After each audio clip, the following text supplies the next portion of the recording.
Okay, so before the break, we were discussing the characteristics of dry friction, जिसमें हमने equilibrium, impending motion और motion को summarize किया था कि जो मुख्तलिफ phases आपके पास friction में आ सकते हैं, static friction phase, maximum या limiting value of static friction, and then the kinetic friction phase.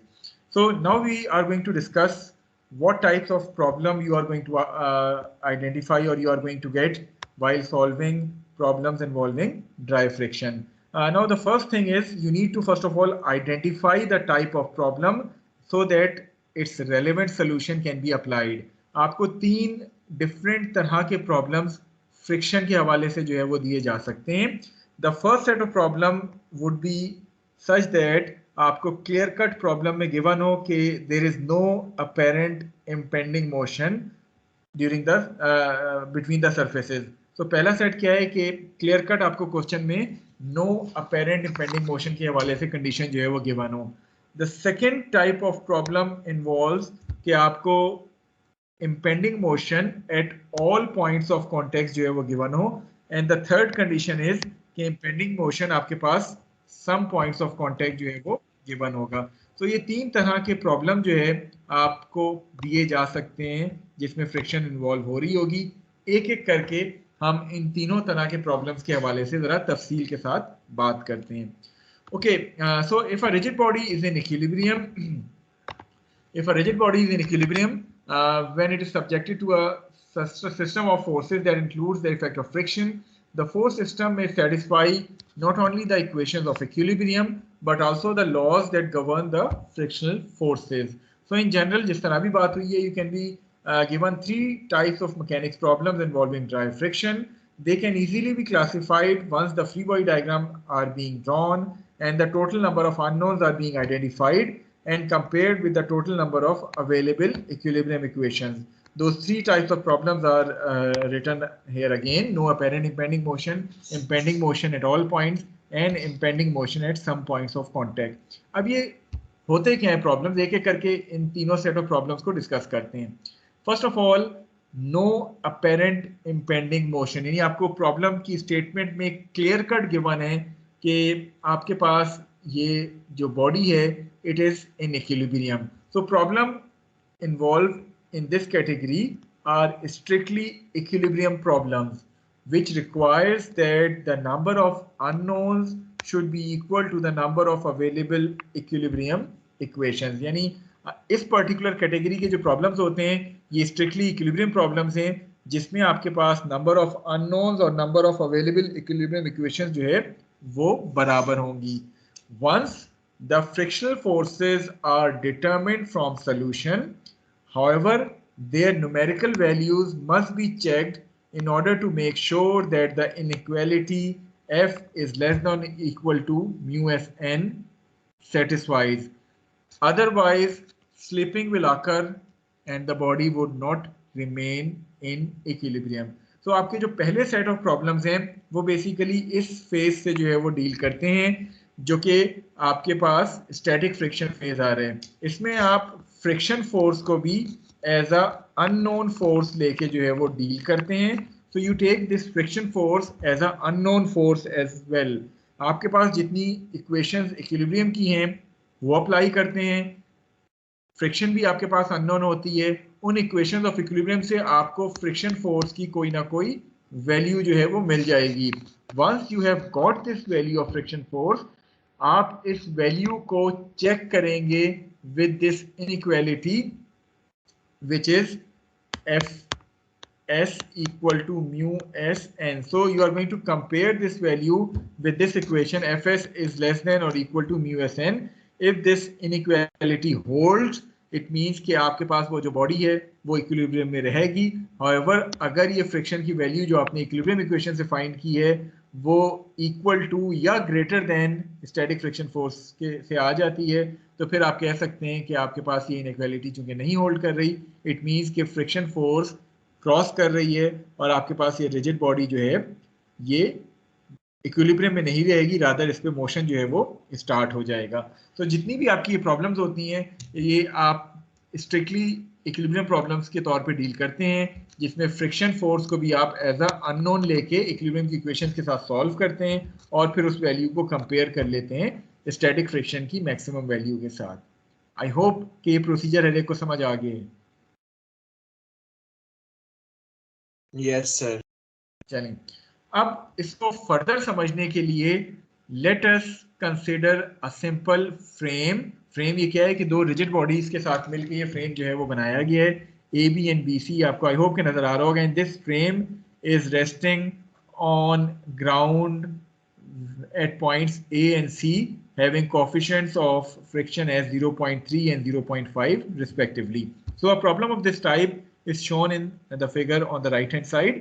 Here we must determine the frictional forces at A and C to check if the equilibrium position of the two member frame can be maintained. So हम equilibrium की condition को maintain रखने के लिए F A और F C की value जो है वो डिटरमिन करते हैं। आपके पास ये एक अदद फ्रेम है। जब इसमें आपको गिवन है कि ये जो दोनों बार्स हैं A B and B C, both of them are weighing 100 newton each.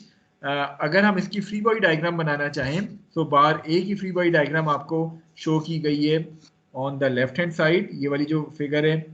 Similarly bar B की जो फ्री बॉडी डायग्राम आपको शो की गई है, it is on the right hand side. The weight of each bar is 100 newton. So हमने इसके centre point के ऊपर ही 100 न्यूटन का वेट दोनों के ऊपर अप्लाई कर दिया है। इसके अलावा पॉइंट बी के ऊपर चूंकि पिन जॉइंट था, तो आपके पास जब इसको रिमूव करेंगे तो सपोर्ट रिएक्शन बी एक्स और बी वाई जो है वो आपने इंक्लूड कर दिए इन रैंडम डायरेक्शंस। ये वेट की वजह से पॉइंट ए जो है ये किस डायरेक्शन में इसमें स्लाइडिंग हो सकती है? Sir left side.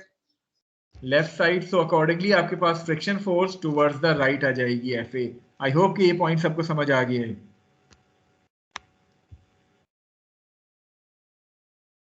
इसी तरह अगर मैं पॉइंट सी की बात करूं तो पॉइंट सी किस डायरेक्शन में स्लाइड हो सकता है? Sir right side. Right side पे। तो अकॉर्डिंगली फ्रिक्शन फोर्स आपके पास लेफ्ट की तरफ आ गई है। सो अगर गौर से मैं इन दोनों फ्री बॉडी डायग्राम्स को देखूं, how many unknowns do you have in these free body diagrams? एक अननोन एन ए है, दूसरा अननोन एफ ए है, तीसरा अननोन एन सी है, चौथा अननोन एफ सी है और पांचवें और छठे अननोन ये बी एक्स और बी वाई। तो ओवरऑल आपके पास 6 अननोन्स इस पर्टिकुलर केस में मौजूद हैं। इक्विलिब्रियम इक्वेशंस कितनी होती हैं आपके पास एक सिंगल रिजिड बॉडी के लिए? सर 3। तो 3 इक्वेशंस आपके पास ए बी फ्रेम के लिए, 3 इक्वेशंस आपके पास रिजिड बॉडी बी सी के लिए। सो ओवरऑल 6 इक्वेशंस हैं, 6 अननोन्स हैं। So you can solve those 6 equations in order to find out the values of these 6 unknown.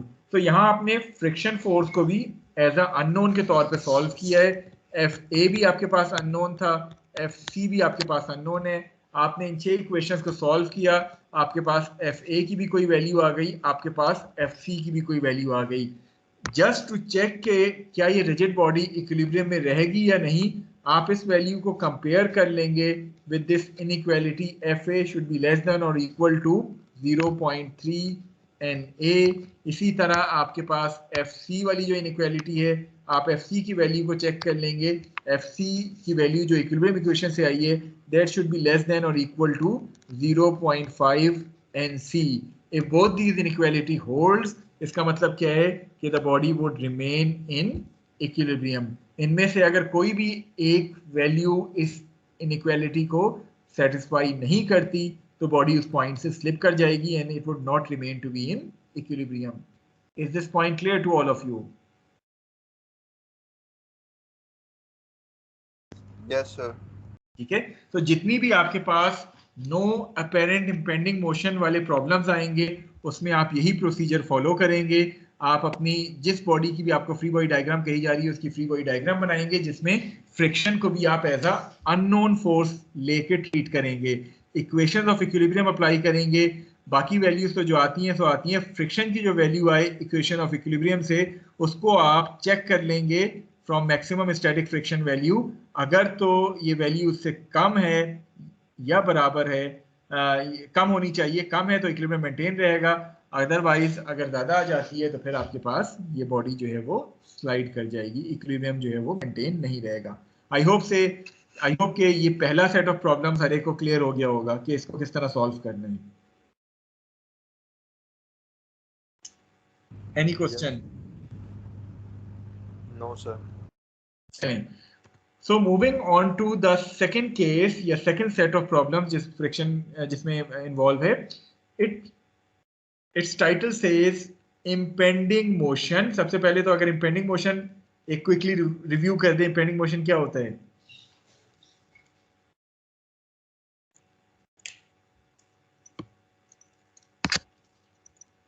Sir जिसमें एफ स्टैटिक डायरेक्टली प्रोपोर्शनल होता है। मोशन बिल्कुल होने वाला होता है, क्या कहते हैं, फोर्स मोशन बिल्कुल स्टार्ट होने वाला होता है, मैक्सिमम जिसमें फ्रिक्शन की वैल्यू क्या होती है? Sir approximately sir F static friction sir जी, मैक्सिमम स्टैटिक फ्रिक्शन के बराबर होती है, जो कि म्यू एस एन के बराबर होती है। So now this case says impending motion at all points of contact, यानी वो रिजिड बॉडी जहां जहां से सराउंडिंग से कनेक्टेड है वो तमाम पॉइंट जो है वो impending मोशन में आ रहे हैं, यानी वो तमाम पॉइंट जो है वो अबाउट टू मूव है, यानी फ्रिक्शन फोर्स अपनी मैक्सिमम वैल्यू को अटेन कर गई है।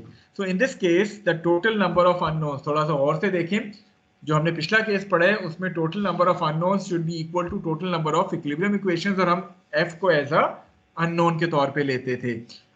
ये जो सेकंड केस है, इन this case the total number of unknowns will equal the total number of available equilibrium equations plus the total number of available frictional equation, यानी आपके जो unknowns होंगे they should be equal to the total number of equilibrium equations plus the total number of available frictional equations। available से क्या मुराद है कि अगर ये rigid body दो जगह से कनेक्टेड है सराउंडिंग के साथ तो आपके पास दो फ्रिक्शनल इक्वेशन आ जाएंगी, अगर वो एक जगह से कनेक्टेड है तो एक फ्रिक्शनल इक्वेशन आ जाएगी, and so on. So available से मुराद ये कि जहां वो सराउंडिंग के साथ कनेक्टेड है वहां के लिए भी अगर रफ सरफेस है तो you are going to get a frictional equation for that point as well.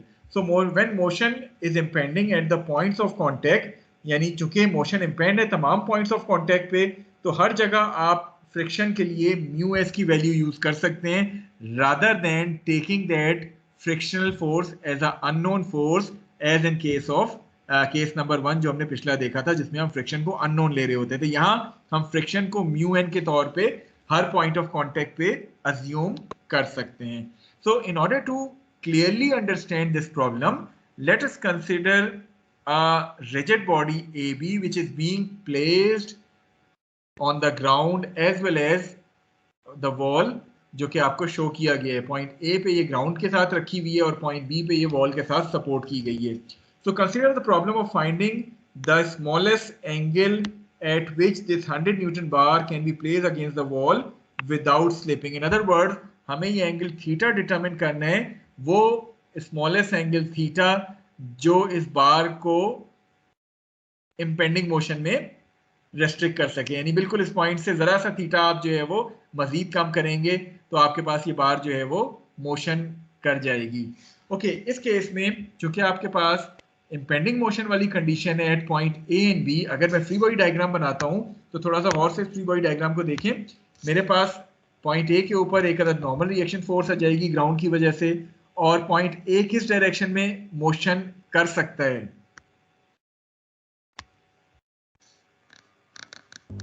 Sir in right side, left side direction sir. Left side, तो अकॉर्डिंगली मैंने एफ ए का डायरेक्शन जो है वो ये बना दिया है टुवर्ड्स द राइट, और जिस तरह मैंने कहा इम्पेंडिंग मोशन वाली कंडीशन है तो इसको मैं म्यू ए एन ए के तौर पे जो है वो लिख सकता हूँ। इसी तरह अगर मैं पॉइंट बी को देखूं तो पॉइंट बी के ऊपर एक अदद मेरे पास वॉल की वजह से नॉर्मल रिएक्शन फोर्स आ जाएगी जिसको मैंने एन बी से रिप्रेजेंट किया है। पॉइंट बी किस डायरेक्शन में स्लाइड कर सकता है?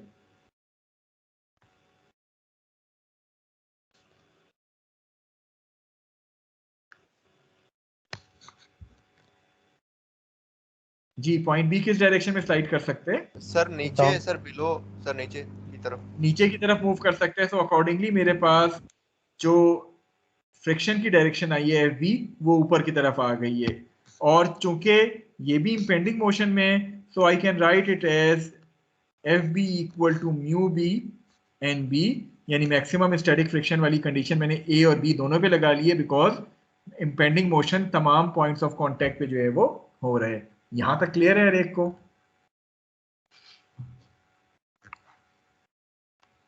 ओके, अब जरा इस फ्री बॉडी डायग्राम के हिसाब से बताएं आपके पास नंबर ऑफ अननोन्स कितने हैं?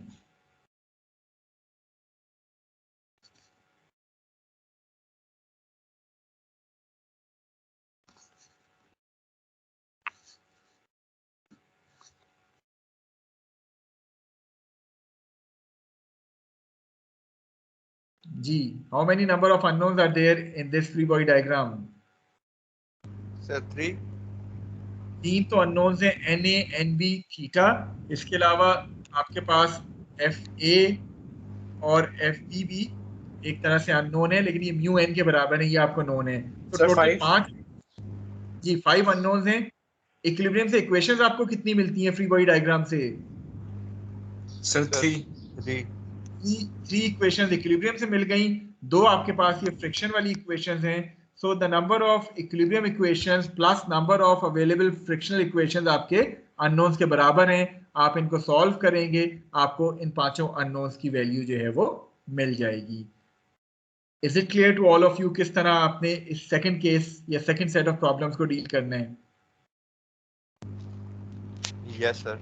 ठीक है, तो पहला केस क्या था कि आपके पास जो है वो स्ट्रिक्टली इक्विलिब्रियम की कंडीशन गिवन थी, वो आपने फ्रिक्शन को एज अ अननोन लेके सॉल्व किया और आखिर में एज अ काउंटर चेक के तौर पे आपने उस फ्रिक्शन की वैल्यू जो इक्वेशन ऑफ इक्विलिब्रियम से आई उसको चेक कर लिया, मैक्सिमम स्टैटिक फ्रिक्शन फोर्स के साथ कंपेयर कर लिया।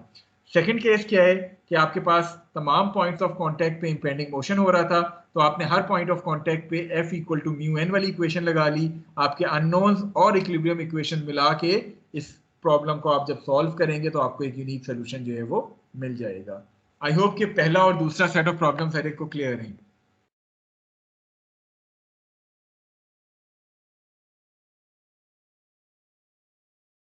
तो shall we move to the final and most difficult? Yes, sir. चलें, तीसरा सेट ऑफ प्रॉब्लम क्या है जो आपको एनकाउंटर किया जा सकता है मुख्तलिफ प्रॉब्लम में? Impending motion. अब अगेन इम्पेंडिंग मोशन तो है, but impending motion is occurring at some points of contact rather than all points of contact. ठीक है, तो आपके पास जो रिजिड बॉडी है या रिजिड बॉडीज हैं वो इम्पेंडिंग मोशन पे तो हैं, लेकिन इम्पेंडिंग मोशन जो है वो तमाम कांटेक्ट पॉइंट्स पे नहीं हो रहा, रादर कुछ पॉइंट्स पे वो कांटेक्ट हो रहा है, यानी कुछ पॉइंट्स पे इंपेंडिंग मोशन हो रहा है और कुछ पे इंपेंडिंग मोशन नहीं है। अब इस किस्म के केसेस को आपने किस तरह टैकल करना है, थोड़ा सा गौर से इसको देखें, सुने और उसके बाद फिर हम डिस्कशन करते हैं। Now in this particular case आपके पास जो नंबर ऑफ अननोन्स हैं they are going to be less than the number of available equilibrium equations plus number of available frictional equations। ठीक है, तो आपके पास पहले केस में नंबर ऑफ अननोन्स और नंबर ऑफ इक्वेशंस बराबर थी, आपने सॉल्व किया, आपको वैल्यूज मिल गई। सेकंड केस के लिए आपके पास जो नंबर ऑफ अननोन्स थे आपके पास number of equilibrium equations plus frictional equations के बराबर थी, अगेन आपने सॉल्व किया, यूनिक सोल्यूशन मिल गया। ये जो थर्ड केस है, इस केस में आपके पास नंबर ऑफ अननोन्स जो हैं वो कम होंगे as compare to the number of equilibrium equations plus frictional equations. So अगर नंबर ऑफ अननोन्स कम है, नंबर ऑफ इक्वेशंस ज्यादा हैं, तो फिर हम किस तरह सॉल्व करेंगे? कोई आइडिया?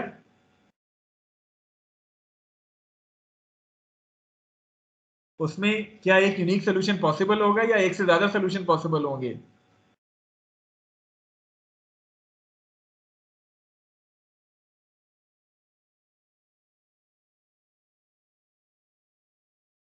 सर यूनिक सोल्यूशन नहीं होगा सर, अंडर डिटरमाइन केस हो जाएगा।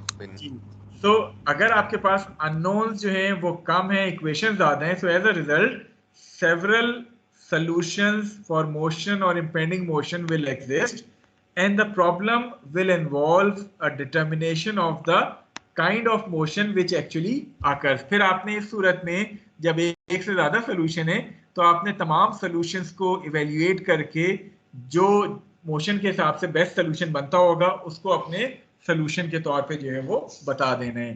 थोड़ा सा इसको समझने के लिए आप कंसिडर करें, राइट साइड पे आपको एक अदद अगेन फ्रेम दिखाया गया है। ये वही फ्रेम है जो आपने इससे पहले केस नंबर 1 में देखा था, लेकिन फर्क क्या है कि अब आप इस फ्रेम के ऊपर पॉइंट बार BC के सेंटर में एक अदद लोड जो है वो आप अप्लाई कर रहे हैं, which is this load P.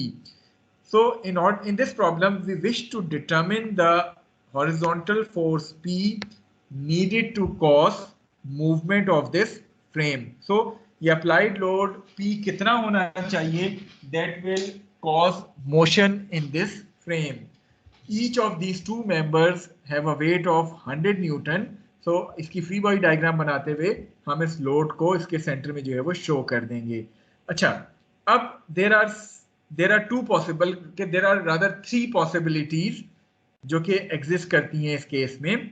The first possibility is आप ये P की वैल्यू जब अप्लाई करें तो या तो पॉइंट A जो है वो स्लिप कर जाए और पॉइंट C स्लिप ना हो, ऑल्दो पॉसिबिलिटीज की कम है, लेकिन एक सोल्यूशन तो ये हो सकता है कि स्लिपिंग A पे हो और C पे ना हो। The second type of motion which may occur in this frame is कि C स्लिप कर जाए और A पे स्लिपिंग ना हो, ऐसा ही है। और थर्ड पॉसिबिलिटी क्या है कि साइमल्टेनियसली A और C दोनों स्लिप कर जाएं, which is rare.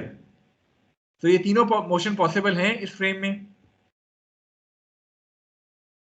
Yes sir.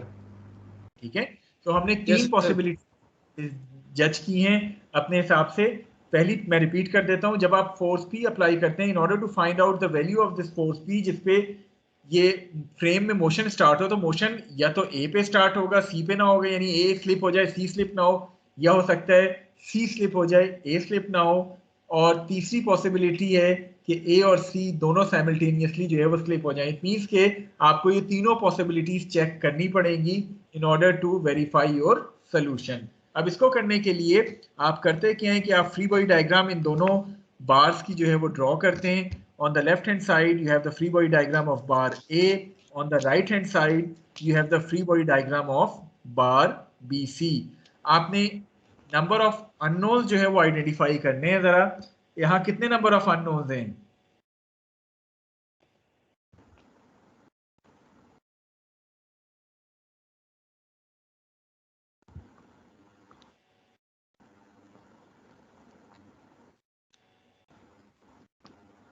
Sir 7।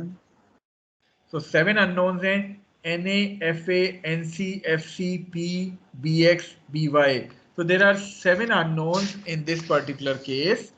If we take a look at the number of available equations, तो आपके पास इस पर्टिकुलर फ्रेम के लिए 3 इक्विलिब्रियम इक्वेशंस आ जाएंगी, इसके लिए आपके पास 3 इक्विलिब्रियम इक्वेशंस आएंगी, प्लस आपके पास 2 फ्रिक्शन इक्वेशंस हैं। तो टोटल नंबर ऑफ इक्वेशंस कितनी हो गई सर? 8। अननोन्स आपके पास 7 हैं, इक्वेशंस आपके पास 8 हैं। इट मींस के आपको क्या करना पड़ेगा? एक से ज्यादा सॉल्यूशन देखने पड़ेंगे। Yes sir. चलें, अब सॉल्यूशन आप देखेंगे किस तरह। So for a unique solution we must satisfy the 6 equilibrium equations. So आपने 6 इक्विलिब्रियम इक्वेशंस को सेटिस्फाई करनी है, and only one of the 2 possible static frictional equations rather than 2, आप any one of these 2 equations जो है वो use करेंगे। कैसे? This means that as P increases it will either cause slipping at A and no slipping at C, यानी वो condition जो हमने पहली डिफाइन की थी कि आपके पास A के ऊपर स्लिपिंग हो और C के ऊपर स्लिपिंग ना हो। इस सूरत में आपके पास चूंकि A पे स्लिपिंग हो रही है तो A पे जो फ्रिक्शनल इक्वेशन होगी वो आप F equal to mu N A लगा देंगे, और आपके पास FC की वैल्यू जो इक्विलिब्रियम इक्वेशन से आएगी वो इस इनइक्वालिटी को सेटिस्फाई करनी चाहिए। यहां तक पॉइंट समझ आ गया है रेक को?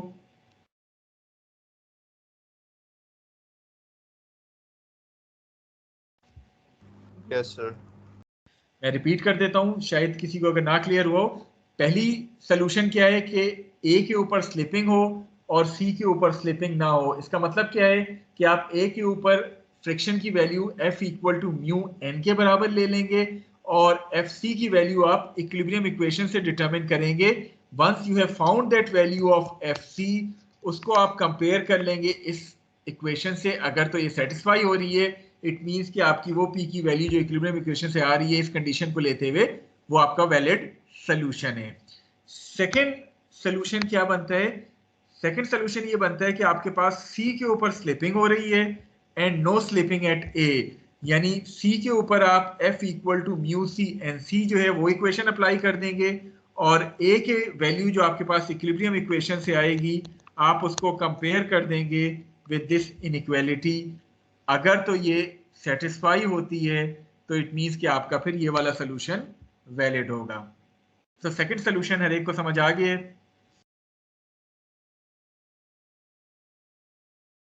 Yes sir.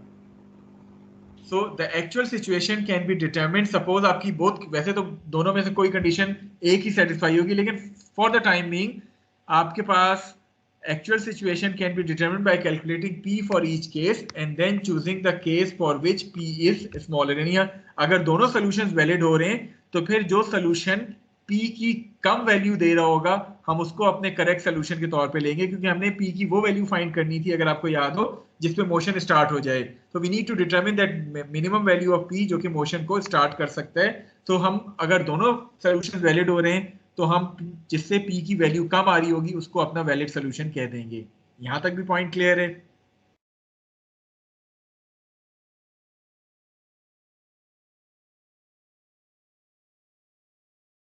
जी क्लियर है यहां तक?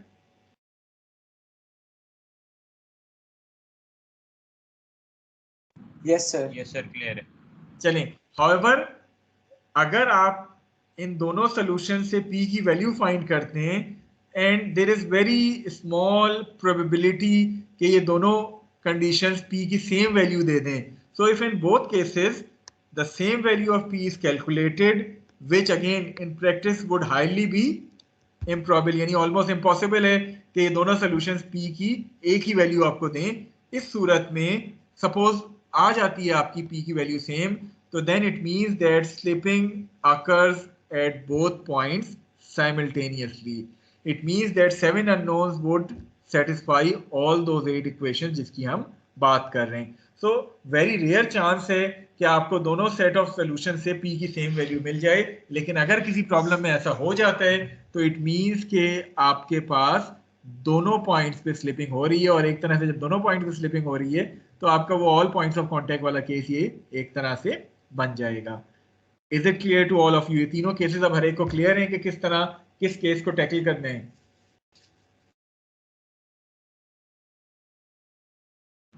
Yes sir. तो सबसे पहले तो आपने प्रॉब्लम को देखते हुए ये जज करना होता है कि this problem belongs to the first set जो कि इक्विलिब्रियम वाला है, या ये problem belongs to the second set जिसमें आपको तमाम पॉइंट्स ऑफ कांटेक्ट पे इंपेंडिंग मोशन मिल रहा हो, या ये belongs to the third set जिसमें आपको इंपेंडिंग मोशन जो है वो सम पॉइंट्स ऑफ कांटेक्ट पे मिल रहा हो, जिससे आपको एक से ज़्यादा सोल्यूशन मिलेंगे और फिर आपने अपनी जजमेंट के ऊपर जो बेस्ट सोल्यूशन है उसको आइडेंटिफाई करना होगा from those 2 or 3 solutions. Okay, so how to tackle those problems involving friction? सबसे पहले आप free body diagrams बनाते हैं. You draw the necessary free body diagrams, and unless it is stated in the problem that impending motion or slipping occurs, you always show the friction force as unknown. के unless and until जिस तरह अभी बार-बार हमने बात की है, अगर आपको क्वेश्चन में impending motion की कंडीशन नहीं गिवन तो आप फ्रिक्शन को एज अ अननोन के तौर पे डील करेंगे। उसके बाद determine the number of unknowns and compare this with the number of available equilibrium equations. If there are more unknowns than equations of equilibrium, then you need to apply the frictional equations at all और some points, जो कि second या third solution के तौर पे आप देख रहे होंगे, सेकंड या थर्ड सेट ऑफ के तौर पे। If the equation f equal to mu n is to be used, it will be necessary to show f acting in the correct sense of direction on the free body diagram। अब f के हवाले से हमने बेंतहा दफा बात की है। आपका ये जो फोर्स फ्रिक्शन फोर्स होगी, बेशक आप कोई सा भी केस ले रहे हैं, this friction force will always act opposite to the relative motion between the two surfaces. So आपने इस बात का ख्याल रखना है कि f जब आप ड्रॉ कर रहे हो तो उसको आपने करेक्ट सेंस में ड्रॉ करना है. फिर आप इक्वेशंस ऑफ इक्विलिब्रियम अप्लाई करते हैं, वैल्यूज फाइंड करते हैं और बाकी अपना सोल्यूशन जो है वो कंप्लीट करते हैं. सो इस प्रोसीजर को हम फॉलो करेंगे अपनी मुख्तलिफ प्रॉब्लम्स में. यहाँ आप देख रहे हैं कि आपको नंबर ऑफ प्रैक्टिस प्रॉब्लम्स बहुत ज़्यादा नज़र आ रहे हैं. वजह यही है कि फ्रिक्शन के प्रॉब्लम्स की ज़्यादा से ज़्यादा हम प्रैक्टिस करेंगे. आज हम सिर्फ एक एग्जाम्पल करेंगे 8.1 जो हमारा कल का लेक्चर होगा. उसमें प्रॉब्ली हमें बाकी एग्जाम्पल 8.2, 3, 4, 5 की बात करेंगे और इंशाल्लाह नेक्स्ट वीक जो है वो हम इसके प्रैक्टिस प्रॉब्लम्स जो है वो क्लास में सॉल्व कर रहे होंगे. तो इसके साथ ही फिर हमारा कोर्स इंशाल्लाह नेक्स्ट वीक ख़त्म हो जाएगा. ओके हम सिर्फ आज आपकी अंडरस्टैंडिंग को चेक करने के लिए एग्जाम्पल 8-1 सॉल्व करते हैं ताकि थोड़ा सा आइडिया हो जाए कि आपको किस हद तक ये फ्रिक्शन जो है वो समझ आई है. In this case, you have a uniform crate which has a mass of 20 kg. सबसे पहली बात ये चूंकि यूनिफॉर्म क्रेट है तो इसका वेट किस पॉइंट पे एक्ट करना चाहिए? Any idea?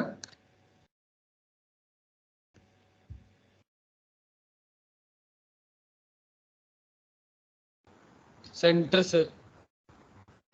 So centre of gravity पे इसका वेट एक्ट करना चाहिए. सो अगर ये टोटल वेट इसकी 0.8 मीटर्स है, इट मीन्स कि ये यहाँ से लेके यहाँ तक ये 0.4 मीटर्स के ऊपर एक्ट करेगा, इजंट इट? इसी तरह यहाँ से लेके यहाँ तक वेट की लोकेशन क्या होगी? सपोज मैं कहता हूँ this is centre of gravity G, तो नीचे से जी तक का डिस्टेंस कितना होगा? वो ऑलरेडी आपको गिवन है 0.2. ठीक है चलें. सो you apply a force P having a magnitude of 80 newtons to the crate at an angle of 30 degrees as shown to you in the figure. Determine if it remains in equilibrium. So this crate is in equilibrium. क्या ये P apply करके ये equilibrium में रहेगा या नहीं, ये हमने जो है वो शो करना है. So the condition, the coefficient of static friction is mu s equal to 0.3. Okay सबसे पहले तो मुझे ये बताएं कि ये फर्स्ट सेट ऑफ प्रॉब्लम से बिलोंग करता है, सेकंड सेट से करता है या थर्ड सेट से करता है?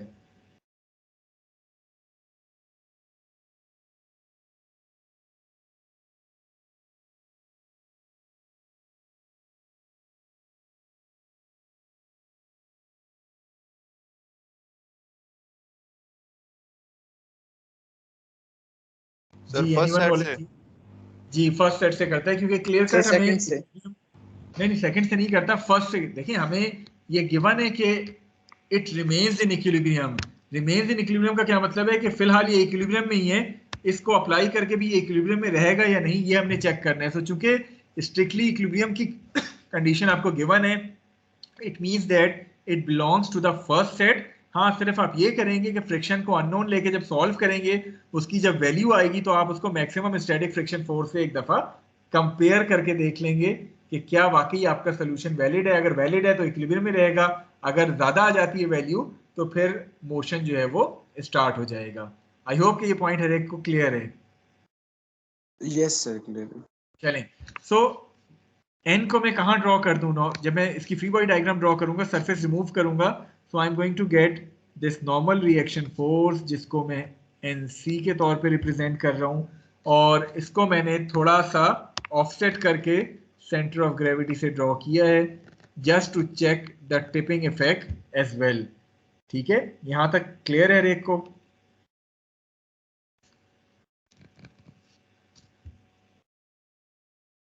और कोई फोर्स इसमें आनी चाहिए?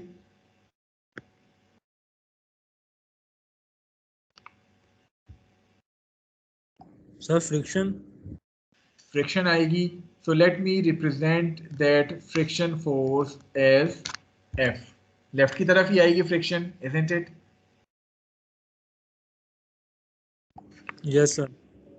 चलें. So starting with the equations of equilibrium, चूंकि फर्स्ट सेट से बिलोंग करता है तो हम इक्वेशंस ऑफ इक्विलिब्रियम के साथ F की वैल्यू निकालेंगे और उस वैल्यू को हम मैक्सिमम स्टैटिक फ्रिक्शन फोर्स से एक दफा कंपेयर कर लेंगे. So taking positive axis towards the right and applying the conditions of equilibrium summation Fx equal to 0, what are the forces which you can identify acting along the x-axis?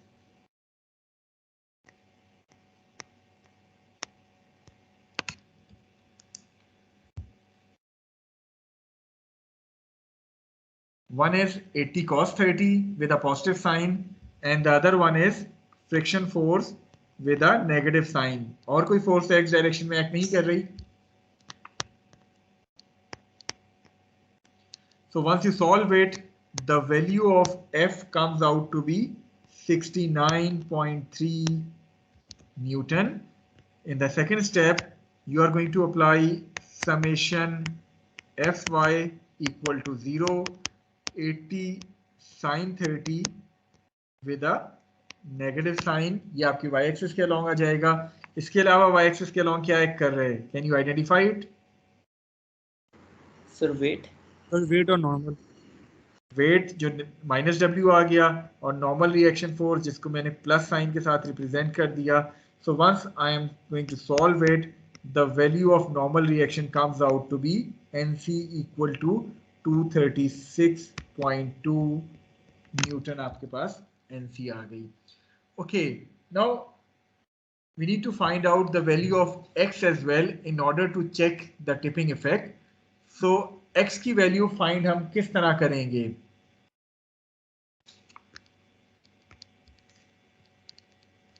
अगर मैं इस point को O ले लेता हूं जो कि ये वाला पॉइंट है.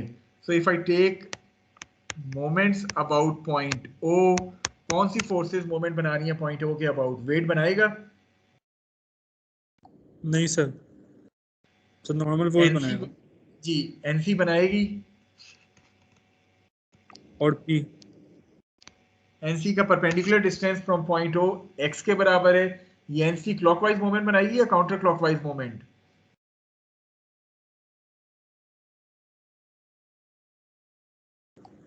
Sir counter clockwise. Counter clockwise. तो ये पॉजिटिव साइन के साथ आ जाएगी. ओके, फ्रिक्शन फोर्स बनाएगी मोमेंट अबाउट पॉइंट ओ? नहीं सर. अप्लाइड फोर्स बनाएगी moment about point O? Yes sir. चलिए, अप्लाइड फोर्स का अगर मैं कॉस कंपोनेंट का बात करूं 80 cos 30, तो इसका परपेंडिकुलर डिस्टेंस कितना है पॉइंट ओ से? सर 0.4. 80 cos 30 का ठीक है सर, 0.2 का. 0.2. Clockwise counter clockwise? Sir clockwise. Negative sign आ गया. इसी तरह 80 sin 30 की अगर मैं बात करूं which is the y component of this force, इसका परपेंडिकुलर डिस्टेंस 0.4 है और ये भी क्लॉकवाइज बनाएगी काउंटर क्लॉकवाइज? सर ये काउंटर क्लॉकवाइज नहीं. काउंटर कैसे बनाएगी? आपके पास ये दो कंपोनेंट नहीं बन रहे. तो y कंपोनेंट पॉइंट ओ के अबाउट काउंटर क्लॉकवाइज, सही कह रहे हैं, पॉजिटिव साइन के साथ आएगी. ठीक है. एनी अदर फोर्स जो आप समझते हो इस इक्वेशन में आनी चाहिए?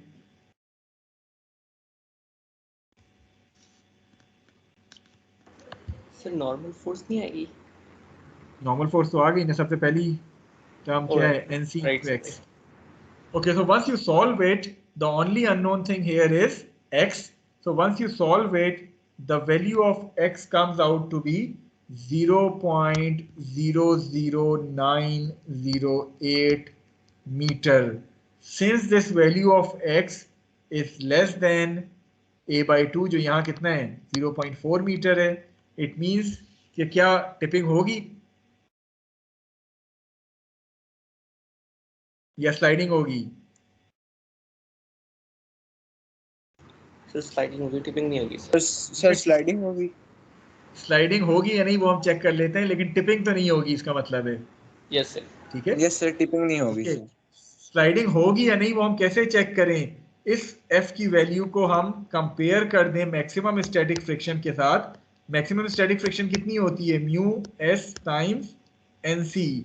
सो म्यू एस आपको गिवन है 0.3, एनसी आपने फाइंड आउट कर लिया 236.2. So once you put the value of mu S and NC, the limiting static friction force comes out to be 70.86 Newton.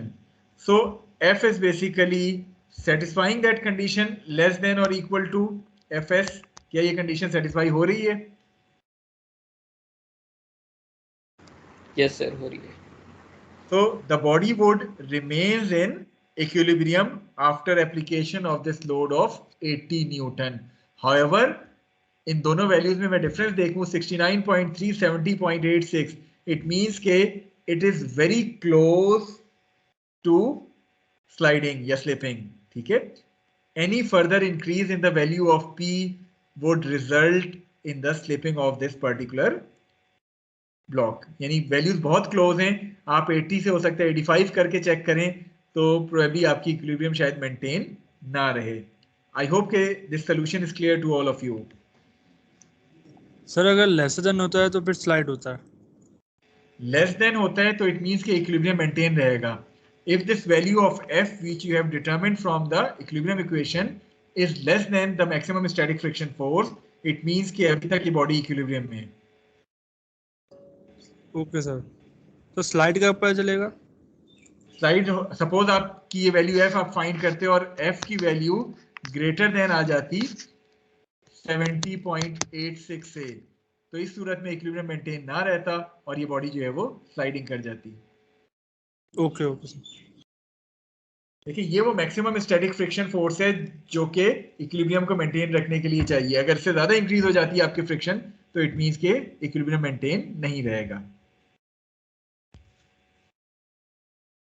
So any other query, any question relevant to this particular problem या आज के lecture के हवाले से कोई चीज आप पूछना चाहें? Any further query or question? Sir. चलिए कोई क्वेश्चन नहीं है. So let me stop the recording of today's lecture.